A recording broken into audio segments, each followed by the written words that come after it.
Bom dia, seja bem-vinda. O CO Conhecimento também entrou. Bom dia, seja bem-vindos. Eu coloquei aqui, gente, deixa eu fixar aqui no comentário. Como se conectar com os nossos filhos. Sejam muito bem-vindos. Vamos começar a falar um pouquinho como é que a gente pode conseguir conexão. Josiane, seja bem-vinda, seja bem-vinda. Como que a gente pode criar uma conexão harmônica com os nossos filhos, né?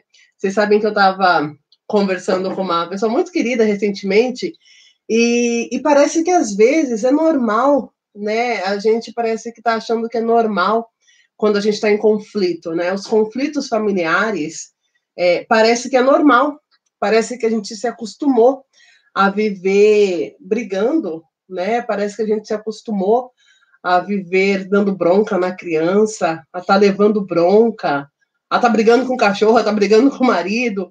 Parece que essas questões se tornaram comuns, e não é comum, né? Existe um jeito da gente poder ser melhor, não só para aqueles que convivem conosco, mas para a gente mesmo, né? Tem jeito de ser diferente. Catiana, seja bem-vinda, seja bem-vinda.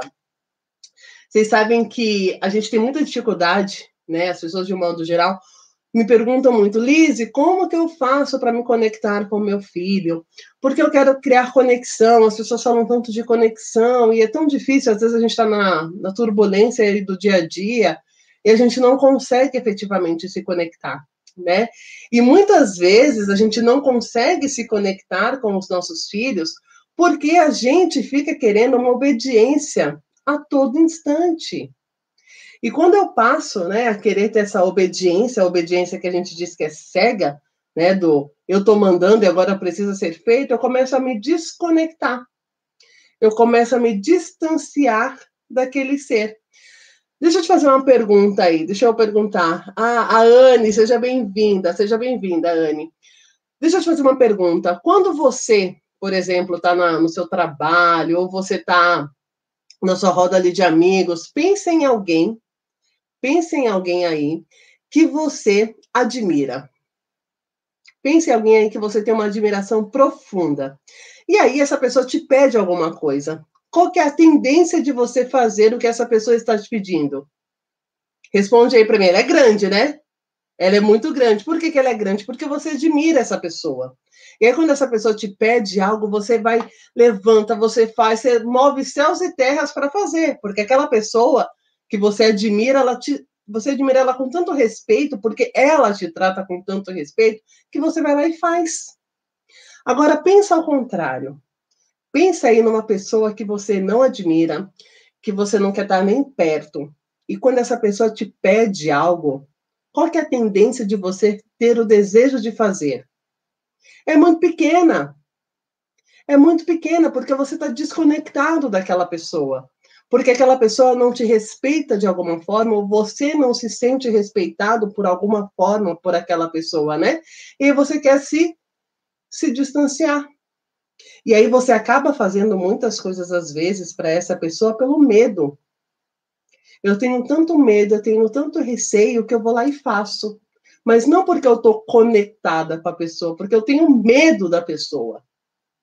Isso é muito comum a gente ver nas organizações, no trabalho. Quantas vezes a gente faz o que precisa ser feito porque eu tenho medo de perder meu trabalho ou porque eu tenho medo do meu chefe e aí eu faço? Assim é com os filhos. Quanto mais eu imponho, quanto mais eu quero dar ordem, quanto mais eu quero mandar, quanto mais eu mando a quem pode, obedece quem tem juízo, mais eu me desconecto, mais eu me afasto desta criança. Menos vontade essa criança tem de fazer aquilo que eu estou pedindo para ela. Né? Agora, quando eu respeito esta criança, quando eu entendo essa criança e quando eu estou conectado com essa criança, ela tem muito mais vontade de fazer, gente. Vou dar um exemplo aqui para vocês que aconteceu recentemente aqui em casa.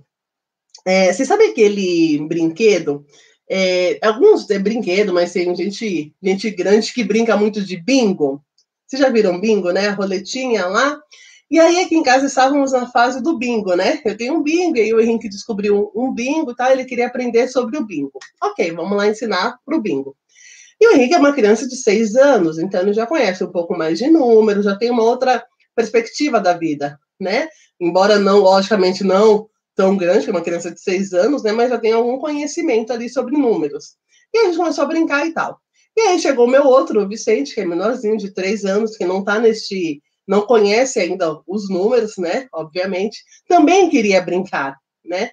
E eu sentei e brinquei ali um pouquinho com ele, mostrando, lógico que sem entender de número, ele queria mais era participar da brincadeira, né? E aí, qual que é o lance, qual foi o grande aprendizado nesta brincadeira? Olhem só vocês, eu estava num desejo muito grande, porque estava perto da hora dele tomar banho, e eu queria que ele tomasse banho, né? Estava na hora ali do jantar, a gente precisava fazer a rotina da noite, e ele precisava tomar banho. Só que ele queria brincar primeiro. O que eu fiz? Pare um pouco, brinque 5 minutos com a criança, dê atenção para a criança. 5 minutos não tirou o tempo necessário para que ele fosse para o banho. Quando a gente se conecta, né, quando eu consegui me conectar, parar, olhar, dar atenção por 5 minutos para ele, olhar o que ele queria aprender, olhar o que ele queria fazer, as chances foram muito maiores de que ele fosse fazer aquilo que eu queria que ele fizesse, que era tomar banho. Entende, gente? E aí a gente foi tomar banho. M. Marinho, seja bem-vindo. E aí ele foi tomar banho, porque eu mergulhei na mesma onda que ele. Ficar ali 5 minutos, né? A gente tem um problema muito grande. A gente quer que as coisas sejam feitas no nosso tempo, do nosso modo, né? Às vezes eu escuto com muita frequência quando os adultos dizem assim: nossa, mas ele não faz aquilo que eu já mandei ele fazer 1000 vezes. Ele não me escuta, eu já mandei ele fazer, ele ainda não fez aquilo que eu mandei que ele fizesse. E se a gente parar para prestar atenção na nossa fala, né, a gente quer que a criança tenha uma obediência cega daquilo que eu estou mandando ela fazer. E aí eu estou ensinando essa criança também a se desconectar das suas próprias vontades, gente. Faz sentido para vocês? Essa criança começa a se desconectar daquilo que ela própria sente, daquilo que faz sentido para ela. Se a gente parar e ficar ali por 1 minuto, 2 minutos, não, não vou perder todo o meu tempo, né? Eu não estou perdendo o meu dia de 24 horas, porque eu parei. A questão é que a gente é tão acelerado, a gente quer tudo ao nosso tempo, a gente quer tudo tão rápido, vamos agora, vamos agora, vamos agora, que eu não consigo parar e prestar atenção no que de fato está interessando para a minha criança, no que de fato é importante para ela. E aí eu ensino que ela precisa olhar para as minhas necessidades enquanto adulto e não para as necessidades dela. E aí quando a gente chega lá na nossa vida adulta, né, eu te pergunto, por que às vezes, né, a gente tem uma grande dificuldade de saber o que eu vim fazer nesse mundo, para que eu nasci, porque eu fiquei passando tanto tempo suprindo a necessidade do outro, fazendo aquilo que o outro queria, que agora que é a minha vez de me entender neste mundo, eu não consigo. Para mim é difícil, porque lá no passado eu fui ensinado que eu precisava sempre suprir e satisfazer a vontade do outro, né? Eu fui ensinado a ter aquilo que a gente chama da obediência cega, né? Andar assim, ó. Aliás, até a própria palavra obedecer no dicionário significa submeter-se à vontade do outro. E aí eu pergunto, será que é isso mesmo que a gente quer? Que os nossos filhos se submetam efetivamente à nossa vontade, a fazer tudo aquilo que eu quero que eles façam, né? E aí eu começo a ensiná-los que não, né? Então, quando a gente está conectado, né? Vou dar um outro exemplo aqui, como conseguir uma conexão efetivamente com a criança. Sabe aquele momento que a gente tá, criança faz muito isso, né? Mamãe, você me ama? Você já ouviu a criança te perguntar assim? Mamãe, bom dia, Liliane, seja bem-vinda. Mamãe, você me ama? Mamãe, você gosta de mim? E a criança pergunta isso com muita frequência, às vezes, né? Por que ela pergunta isso? Porque, às vezes, o pai ou a mãe está tão distante emocionalmente desta criança que ela não consegue sentir esse amor. E não é que você não ame, claro que você ama. Só que a tua energia, enquanto pai, enquanto mãe, você está tão preocupado com o trabalho, com a situação que a gente está vivendo, se vai ter o trabalho no outro dia, se não vai ter, que você está desconectado emocionalmente com as tuas prioridades e a criança não sente esse amor. E aí ela começa a te perguntar. E aí você está lá, fazendo o seu trabalho, lavando a sua louça ali, e a criança pergunta, mamãe, você me ama? E você faz assim, amo! Claro que eu te amo! Isso não é amor, gente. Ela não sente ainda esse amor. Para o que você está fazendo. Se abaixa na altura dessa criança, olho no olho, e diz, eu te amo. Mas por que você está me perguntando isso? E devolve a pergunta para a criança para saber de onde vem essa dúvida. Porque essa dúvida ela vem de algum lugar. Ou de uma conversinha com um amigo, ou com um primo, ou de uma situação que foi vivenciada ali dentro de casa, mas de algum lugar surgiu a pergunta. E quando você devolve essa pergunta para essa criança, né, conectada ali, você se abaixou na altura, você olhou nos olhos e perguntou, claro que eu te amo, mas de onde vem? Né? Por que dá dúvida se a mamãe te ama? E espera a criança te responder. Né? Porque às vezes também a gente está conversando com a criança, ela começa a falar e você já começa a interromper a criança, né? Você já começa a interromper. Não, mas eu te amo, não foi isso que eu disse. Eu te amo, sim, claro que eu te amo. Mas você nem escutou de onde veio a dúvida dela. Então, para, escuta, entende. E às vezes, né, a criança diz coisas assim que machucam nós enquanto adultos, né? Claro que isso pode acontecer. Nós somos humanos também, a gente também sente dor, né? Às vezes o filho fala alguma coisa que, por mais que a gente saiba que não é verdade, a gente fica triste por ter dado aquela impressão que é totalmente diferente daquilo que eu queria que ele realmente sentisse, né? Mas aconteceu. Por que acontece? Porque as crianças, gente, são literárias. O que é isso? Ela entende tudo ao pé da letra. Ao pé da letra. Por isso que eu falo tanto, sabe? Essa questão de fazer comparação, de comparar o fulano com o Joãozinho, ou comparação entre irmãos, ou ficar na punição, né? Não faz isso porque eu já falei para você não fizer, porque se você fizer isso, eu não vou fazer aquilo, né? E aí eu começo a entrar num ciclo vicioso de repetição de comportamento. E é onde eu sempre digo assim, a gente não quer fazer da maneira que os nossos pais fizeram, a gente quer fazer de uma maneira diferente, mas em contrapartida eu costumo cometer outros erros diferentes do que os meus pais fizeram, mas eu também cometo erros, porque nós não somos pais perfeitos. Mas, entre a perfeição, né, vamos imaginar uma régua. Eu quero estar muito mais perto de ter acertos ou muito mais perto de ter erros? Eu quero estar muito mais perto de ter acertos com meu filho. Eu quero estar muito mais perto de ter acertos em ajudá-lo a se tornar um adulto incrível do que estar muito mais perto dos erros e lá na frente ele sofrer as consequências dessa infância. Faz sentido aí para vocês, Kátia? Faz sentido aí, gente, o que eu estou falando está ajudando vocês? Deixa eu sair aqui, peraí. Né? E aí eu fico querendo que essa criança faça tudo aquilo que eu preciso que ela faça. Outra coisa que é muito interessante, que a gente às vezes faz com muita sutileza e nem percebe. Né? A gente faz com muita sutileza e nem percebe. A gente usa uma frase, os adultos usam uma frase que é muito assim, nossa, eu perdi o controle. Né? Eu perdi o controle dele. Ele faz o que ele quer. Gente, olha a frase, eu perdi o controle dele.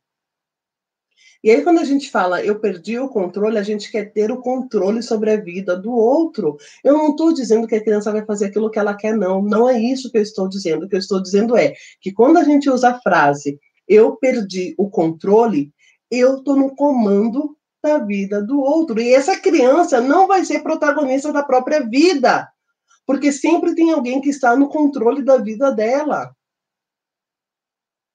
Essa criança sempre vai ter alguém que vai estar no controle da vida dela. Obrigada, Josi, está ajudando sim. Né? Porque, gente, eu estou tanto no controle, eu estou tanto dando ordem, Eu estou tanto dizendo para ela, faz assim, faz assado, faz assim, faz assado, que quando essa criança precisar ter o controle da sua própria vida, ela não vai conseguir ter. Sabe um exemplo clássico que a gente vê quando o adulto, né, não tem controle sobre a sua própria vida? Quando surge a dúvida. Mãe, caso eu compre uma bicicleta. Mãe, eu não sei se eu vou naquela festa hoje. Mãe, você acha que eu compro isso ou não? Aí deixa eu ligar aqui para minha amiga, deixa eu saber o que ela acha dessa roupa que eu tô com vontade de usar hoje. Faz sentido, gente? Eu quero sair daquele trabalho, mas eu não tô conseguindo, sabe? Tem algo que me prende lá naquele trabalho, mas eu não tô feliz lá. Eu não consigo ser protagonista da minha própria vida, porque eu tive outros que fizeram isso por minha vida inteira. Olha só, gente, né? Realmente, viu? E a gente faz isso não é por mal, a gente faz isso porque muitas vezes fizeram assim conosco. E a gente sair deste papel de controlador para dar a permissão para uma criança fazer, sabe qual é o pensamento que vem na nossa cabeça? Tô perdendo a guerra. Ela vai pensar que manda em tudo e não é assim que a banda toca. Ela vai pensar, ou ele, né, vai pensar que pode fazer aquilo que ele quer e não é assim, Lise.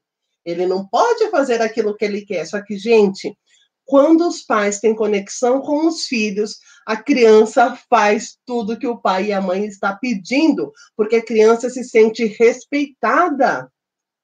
A criança se sente respeitada na sua vontade, nos seus desejos, naquilo que ela quer para a sua própria vida. Roberta, seja bem-vinda, querida. Vocês entendem, gente? Está fazendo sentido para vocês? Vou dar outro exemplo aqui para vocês que eu acho fantástico. Esses dias eu estava conversando com os pais e a gente estava falando sobre essa questão de autonomia para a criança, né? Uma criança ali de 2, 3 anos, né? Autonomia. Como assim, Liz? Eu vou dar autonomia para o meu filho? Como assim eu vou deixar, né, ele fazer aquilo que ele quer? Não é deixar ele fazer aquilo que ele quer. Uma criança de 2 anos, a gente ainda está conduzindo. E eu vou conduzi-la de uma maneira gentil. Eu vou conduzi-la de uma maneira gentil, gente. Eu não preciso levar essa criança no grito, não. E sabe qual que é a grande questão? Eu quero falar, na próxima semana, eu quero falar sobre as emoções da raiva do adulto, né? Porque quando a gente tem esse olhar, né, para a criança, que eu vou permitir que ela faça, que eu vou achar que ela está achando que pode fazer aquilo que ela quer, né? Não, não. Ela não está fazendo aquilo que ela quer. Pelo contrário, se eu sou o adulto da relação e eu, como adulto, que entendo que essa criança está num processo de desenvolvimento, que essa criança está num processo de amadurecimento, que está sendo conduzida por mim, adulto, sou eu que preciso baixar a guarda de vez em quando, e baixar essa guarda aqui, mais uma vez eu repito, não é deixar a criança fazer aquilo que ela quer, mas é entender que eu tenho uma consciência de que vou conduzi-la, a criança, a fazer aquilo que eu quero que ela faça. Gente, é lindo de ver quando a gente consegue conduzir uma criança a fazer aquilo que eu quero que ela faça.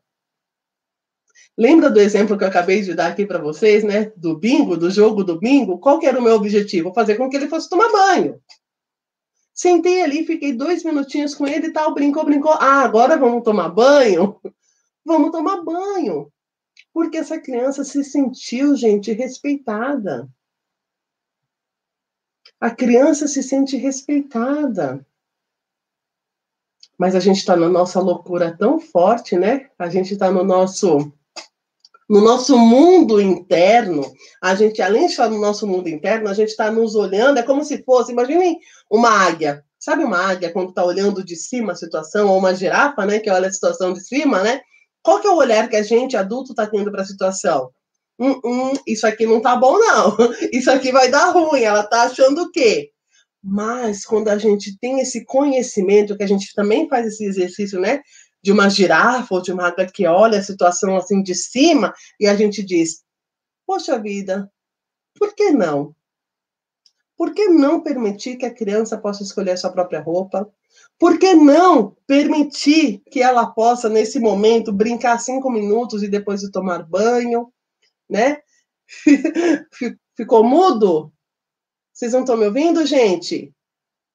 Vocês estão me ouvindo, gente? Dá um joinha para mim que alguém escreveu aqui que ficou mudo. Diz aqui para mim se vocês conseguem me ouvir. Vocês conseguem? Aqui para mim diz que tá ok. Dá um joinha aqui para mim, gente. Aqui para mim parece que tá ok ainda. Tá ok? Tá ok aqui? Então posso continuar? Posso continuar aqui? Deixa eu ver aqui, para mim parece que tá ok, gente. Aqui voltou, tá ok, né? Vou continuar, gente. Se não der, aí vocês me digam que não tá ok, tá? Então é isso. Quando eu dou essa pequena autonomia, quando eu consigo me conectar com esta criança, eu tenho muito mais chances que ela faça aquilo que eu desejo que ela faça, né? Se a criança te fez alguma pergunta, pare, olha, abaixa na altura dela, entende de onde que está vindo essa pergunta. Quando eu adulto, né? Quando eu digo eu, quando estou falando eu adulto, consigo me conectar com a criança, quando eu consigo olhar no olho, né, nos olhinhos, e dizer assim que tá tudo bem, eu te entendo, eu sei que o seu desejo agora é brincar, eu tenho muito mais chances de que na hora que eu for pedir alguma coisa para essa criança, ela faça.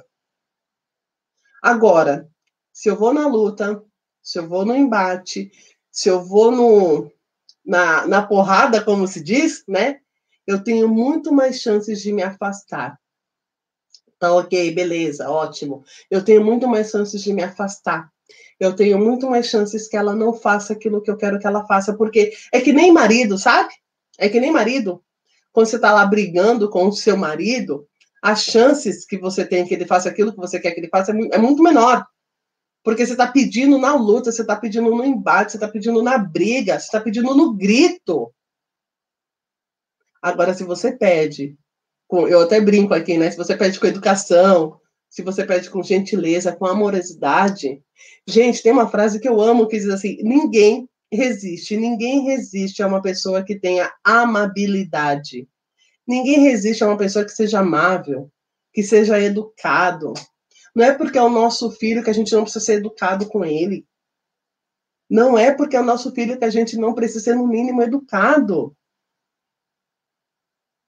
Faz sentido para vocês, gente? Eu preciso tratar bem, porque a partir do momento, né, quando eu digo a gente precisa tratar bem, é de vez em quando permitir que a criança faça aquilo que ela tem vontade de fazer. Quando eu falo aqui o tratar bem, eu não estou falando da gente dar alimentação, da gente dar o nosso amor e o nosso carinho, da gente dar o banho, de ter a caminha. Eu não estou falando disso, eu estou falando muito além disso.